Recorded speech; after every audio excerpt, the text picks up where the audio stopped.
बिस्मिल्लाहिर्रहमानिर्रहीम।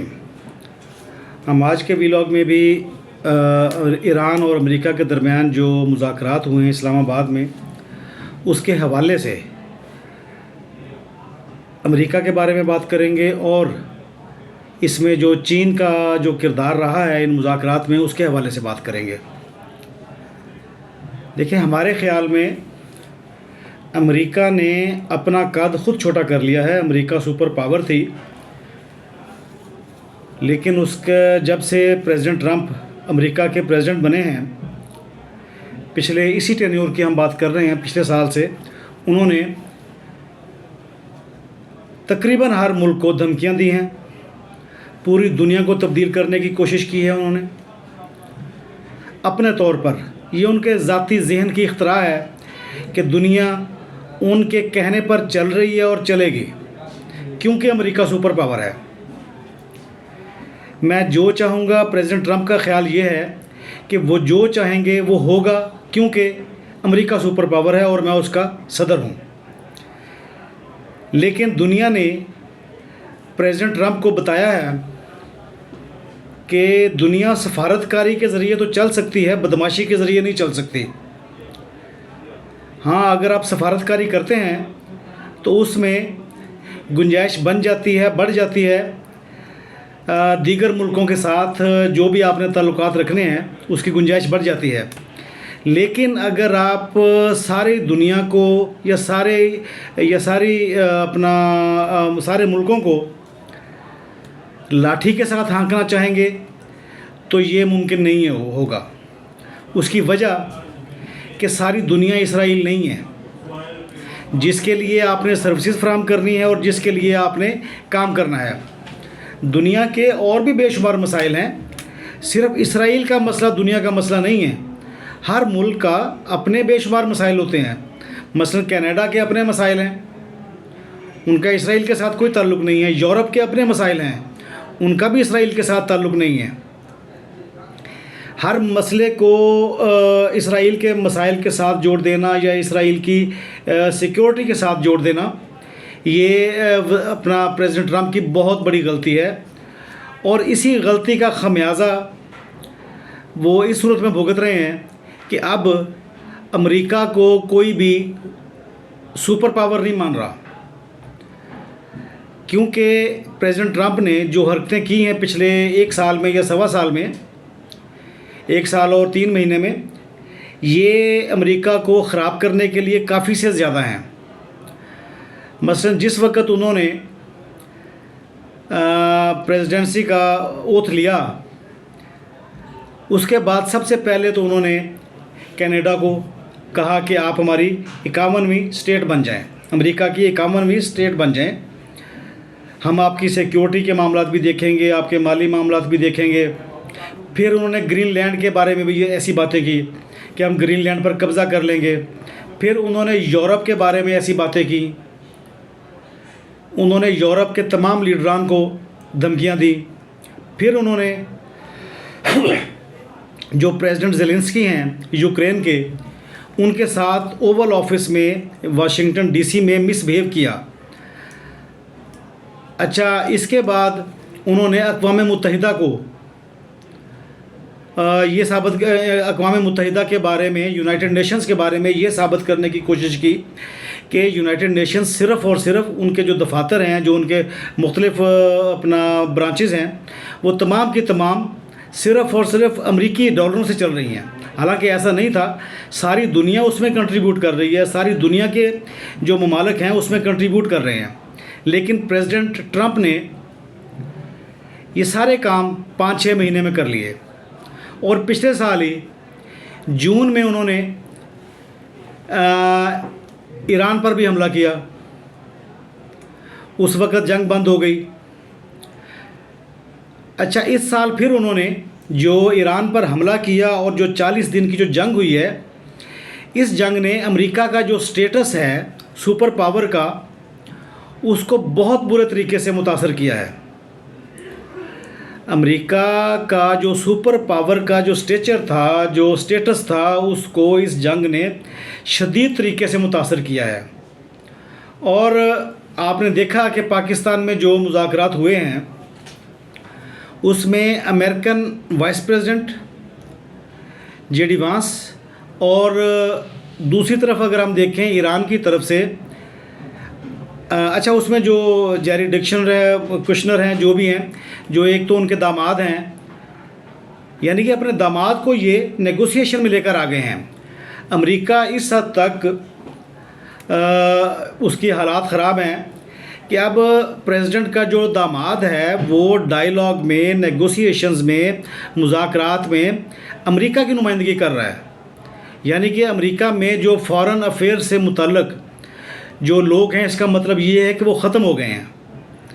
अगर आप दूसरी जो टीम है, जो मुखालिफ साइड से टीम आई है ईरान की, अगर आप उनकी तरफ से देखें तो बाकायदा जो उनकी सियासत के पढ़े लिखे लोग थे, मसलन वो अपना बाकर साहब जो स्पीकर हैं ईरानी पार्लियामेंट के, और दूसरी तरफ जो इराक़ची हैं जो उनके फॉरेन मिनिस्टर हैं, वो एक चीज़ को रिप्रेजेंट कर रहे हैं। वो आकर उन्होंने नेगोशिएशंस की हैं। लेकिन जेडी वांस के साथ अमेरिका की तरफ से जिस बंदे ने मुज़ाकरात किए हैं वो ट्रंप साहब का दामाद है। इसका मतलब ये है कि अमेरिका के पास जो फॉरेन अफेयर से मुतल्लक जो लोग हैं उनकी कमी वाक़ई हो गई है। क्या रियासत अमेरिका के पास इतनी तादाद में फॉरेन अफेयर से रिलेटेड लोग ख़त्म हो गए हैं, या प्रेसिडेंट ट्रंप ने जानबूझकर अकरबा परवरी करते हुए अपने दामाद को इन नेगोशिएशंस का हिस्सा बनाया है और वो इन नेगोशिएशंस में अपने दामाद को शामिल करके जो अपना ख़ानदानी कारोबार है उसको कोई बढ़ावा देना चाह रहे हैं, उसमें कोई बेहतरी लाने की कोशिश कर रहे हैं। ये चीज़ सारी दुनिया ने महसूस की है। हम इसीलिए कह रहे हैं कि अमेरिका ने प्रेसिडेंट ट्रंप के आने के बाद, अच्छा बहुत सारी चीज़ें मिलकर किसी बड़ी चीज़ को ख़राब करती है ना, इन तमाम चीज़ों ने मिलकर प्रेसिडेंट ट्रंप के जो बिहेवियर है उसने, जो उन्होंने जंगें शुरू की हैं उसने, जो उन्होंने अब मुज़ाकराती टीम भेजी है, इन तमाम चीज़ों ने मिलकर हम ये समझते हैं कि अमेरिका का कद आलमी सियासत में अब छोटा हो गया है। अब उसका स्टेचर या स्टेटस सुपर पावर वाला नहीं रहा, बल्कि अब वो एक आम सा एक मुल्क है जो हर बात पर हर जगह टांग डालने की कोशिश करता है। इसके साथ साथ प्रेसिडेंट ट्रंप ने सारी दुनिया के साथ जो तजारत की जंग छेड़ी है, तजारत की जंग उन्होंने एक्सपोर्ट इंपोर्ट के बारे में नहीं छेड़ी, उन्होंने टैरिफ के मामलात में छेड़ी है। टैरिफ के मामलात जो इतने अरसे से चले आ रहे थे उनको छेड़कर इन्होंने बाकी दुनिया को तंग करने की कोशिश की है और अपनी बात मनवाने की कोशिश की है। लेकिन अभी तक वो चीन से इस बारे में अपनी बात नहीं मनवा सके।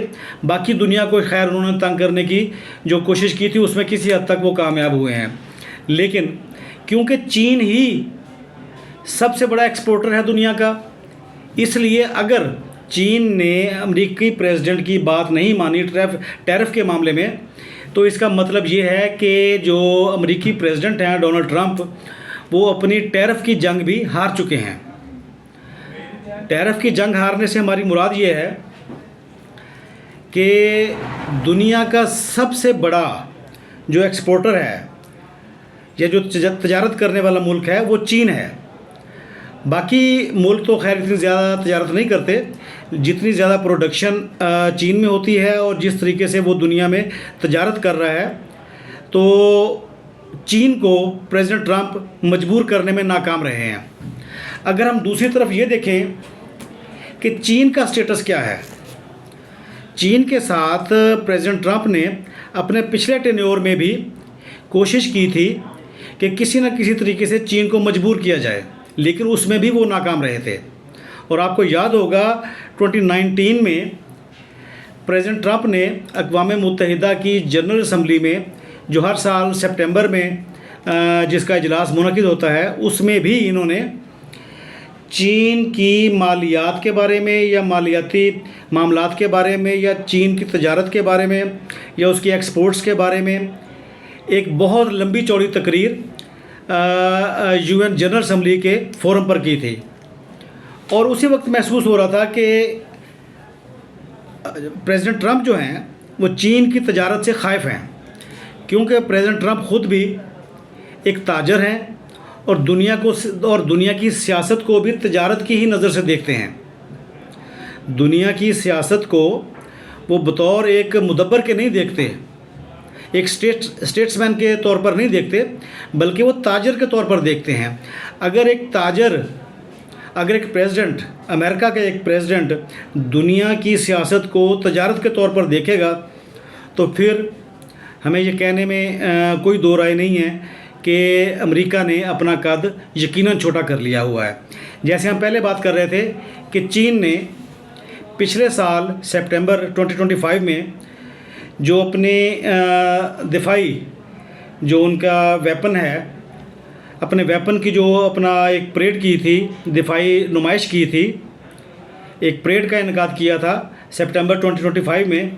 उसी वक्त यकीन हो चला था कि दुनिया अब तब्दील हो गई है और चीन जो है वो दुनिया का एक नया स्टेक होल्डर है। सुपर पावर तो पहले भी थी, चाइना सुपर पावर तो पहले भी थी, वीटो पावर उसके पास है, लेकिन उस नुमाइश के बाद सब लोगों ने ये जान लिया था कि चीन जो है वो अब इस नई दुनिया का एक स्टेक होल्डर है बतौर एक सुपर पावर के। उसने तजारत के ज़रिए, चाइना ने तजारत के ज़रिए सारी दुनिया को अपनी गिरफ्त में लिया हुआ है। दुनिया का कोई मुल्क ऐसा नहीं है जो चाइनीज़ जो प्रोडक्ट्स हैं उनके बग़ैर वो ज़िंदगी गुजार रहा हो। हर मुल्क चीन की जो मसनूआत हैं, जो उसकी प्रोडक्शन है, उसकी इंडस्ट्री की, उसी की बुनियाद पर चल रहा है। अगर आपने चीन की अहमियत का अंदाज़ा लगाना है तो आप इस चीज़ से लगा लें कि दुनिया में कम से कम 100 के करीब सी पोर्ट्स, बंदरगाहें ऐसी हैं जिसका कंट्रोल डायरेक्टली या इनडायरेक्टली चाइना के पास है। और चीन अपनी मसनूआत को इन बंदरगाहों के ज़रिए, इन सी पोर्ट्स के ज़रिए सारी दुनिया में भिजवा रहा है। यहाँ पर तो हम सिर्फ़ और सिर्फ जो ईरान और अमेरिका की जंग हुई है, यहाँ से तो सिर्फ़ और सिर्फ स्ट्रेट ऑफ हुर्मुज़ की बात हुई है, आपने हुर्मुज़ की बात हुई है। लेकिन अगर हम देखें तो सारी दुनिया में जो तजारत है, जो बंदरगाहें हैं, वो चाइना के कंट्रोल में हैं। अमेरिका के कंट्रोल में ना तो बंदरगाहें हैं, समंदर में उसकी ताकत ज़रूर मौजूद है, लेकिन चाइना ने अपनी जो समंदरी ताकत है उसको बदमाशी के लिए इस्तेमाल नहीं किया। उसने अपनी समंदरी ताकत को, अपनी बहरी ताकत को तजारत के लिए इस्तेमाल किया है और दुनिया के फ़ायदे के लिए इस्तेमाल किया है। ठीक है, हर कैपिटलिस्ट की तरह चाइना के भी अपने मखसूस मकासद हैं या होंगे। वो हर तरीके से ज़्यादा मुनाफा कमाने की, जैसे एक आम ताजर की कोशिश होती है, उसकी भी यही कोशिश है। लेकिन कम से कम चाइना के इस तरीके से काम करने से कॉलोनियलिज़म का दौर दोबारा नहीं आएगा। वो कॉलोनियलिज़म जो इससे पहले बरतानिया और अमेरिका ने मिलकर कायम किया हुआ था, बल्कि इस वक्त जो दुनिया हमारे सामने मौजूद है, जो सरहदें मौजूद हैं, वो तमाम की तमाम कॉलोनियलिज़म की निशानी है। उसी कॉलोनियलिज़म ने, आपने देखा कि जो सरहदें तख्लीक की, तरतीब दी, या जो लाइनें लगाई सरहदों की, वो इस वक्त तक चल रही हैं, 2026 तक वो चल रही हैं। लेकिन अब उसमें चाइना की मुदाखलत इस तरीके से बढ़ेगी कि जो पुरानी जो बाउंड्रीज़ थी वो रहते हुए भी वही ममालिक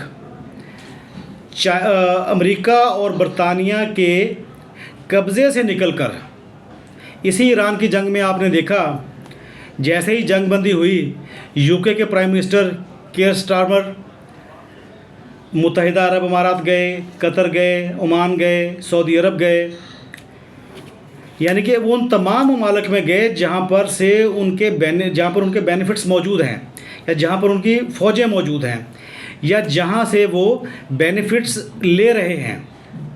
यानी कि ये जो बाउंड्री लाइंस हैं रियासतों के दरमियान, ये बनाई भी यूके ने और अमेरिका ने है, और बेनिफिट भी ये दोनों ममालिक ले रहे हैं। लेकिन कीयर स्टार्मर के वहाँ पर जाने के बावजूद ज़्यादा चांसेस यही हैं कि अब ये ममालिक इनकी बातों में ज़्यादा देर तक नहीं आएंगे और एक आज़ाद खारजा पॉलिसी की तरफ जाएंगे, जैसे सऊदी अरब है, या एक नए कोलिशंस की तरफ जाएंगे, नए अपना ग्रुप्स की सूरत में, या जैसे यूरोपियन यूनियन है, जैसे पाकिस्तान में पहले सार्क हुआ करती थी, इसी तरीके से जो लोकल जैसे अपना जीसीसी है, खलीज ताउन कौंसिल, इस तरीके से नए जो ग्रुप्स हैं या नई फॉर्मेशंस जो हैं वो बनने की तरफ जा रही हैं। लेकिन इन दोनों ममालिक की ख्वाहिश ये है, अमेरिका की और यूके की, कि पुराना सिस्टम चलता रहे। लेकिन पुराना सिस्टम चलने के चांसेस अब कम होते जा रहे हैं, क्योंकि अमेरिका ने अपना कद छोटा कर लिया है और चाइना ने जिस तरीके से अपने कद को बढ़ाया है। इवन आप यहाँ पर नोट कर लें कि जिस तरीके से ईरान और अमेरिका जंग जो भी ख़त्म हुई है, जिसकी जंग बंदी हुई है, सीज़ फायर हुआ है, उसमें भी अमेरिकन प्रेसिडेंट ख़ुद तस्लीम कर रहे हैं कि ईरान को नेगोशिएशंस पर लाने के लिए चाइना ने अपना रोल प्ले किया है। लेकिन अगर आप दूसरी तरफ देखें तो अमेरिकन प्रेसिडेंट ये भी कह रहे हैं, डोनाल्ड ट्रंप, कि चीन ईरान को असला फ़रोख्त करने से बाज रहे। इसका मतलब ये है कि सुलह में भी चीन शामिल है, और अमेरिका को ख़तरा ये भी है कि चीन अपना असला चाइना को, ईरान को ना बेच दे। इसका मतलब ये है कि चाइना दोनों सूरतों में एग्जिस्ट करता है, ना सिर्फ इस खिते में, बल्कि यहाँ पर हम आपको याद दहानी करवाना चाहते हैं कि वेनेजुएला में जब प्रेसिडेंट मदुरो को इन्होंने अगवा किया प्रेसिडेंट ट्रंप ने, उस रात भी चाइनीज़ जो एनवॉय था उसकी मीटिंग प्रेसिडेंट मदुरो के साथ हुई।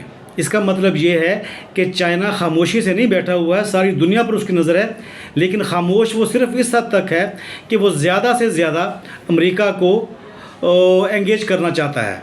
हर तरफ वो अमेरिका को एंगेज करना चाहता है, ताकि अमेरिका इतना मसरूफ़ हो जाए कि उसकी तवज्जो चीन से हट जाए।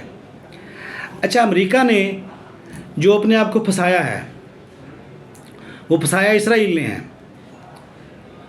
यहूदियों ने अमेरिका को जिस तरीके से फंसाया है, हमें ये शक है, या जैसे आप देख रहे हैं हर तरफ, कि इसराइल को बचाने के लिए, इसराइल अकेला तो ईरान से लड़ नहीं सकता था, इसराइल को बचाने के लिए, इसराइल की तरफदारी करने के लिए अमेरिका 7 समंदर पार से यहाँ पर आ गया है, हज़ारों किलोमीटर का फासला तय करके यहाँ पर आ गया है। ये जंग बंदी या सीज़ फायर, ठीक है, अगर हम टेक्निकली इसको देखें तो ये टाइम टेकिंग प्रोसेस भी हो सकता है, या टाइम गेन करने का एक तरीका भी हो सकता है कि हम टाइम गेन करें और दोबारा अपने आप को रिफ़्रेश करके या अपने आप को अपडेट करके दोबारा ईरान पर हमला करें। ये चांसेस भी मौजूद हैं, लेकिन ज़्यादा चांस ये है कि शायद अब ईरान पर दोबारा हमला नहीं होगा अमेरिका की तरफ से, और चाइना अपना रोल प्ले करेगा। यहाँ पर हम आज का अपना वीडियो ख़त्म करते हैं। Thank you very much.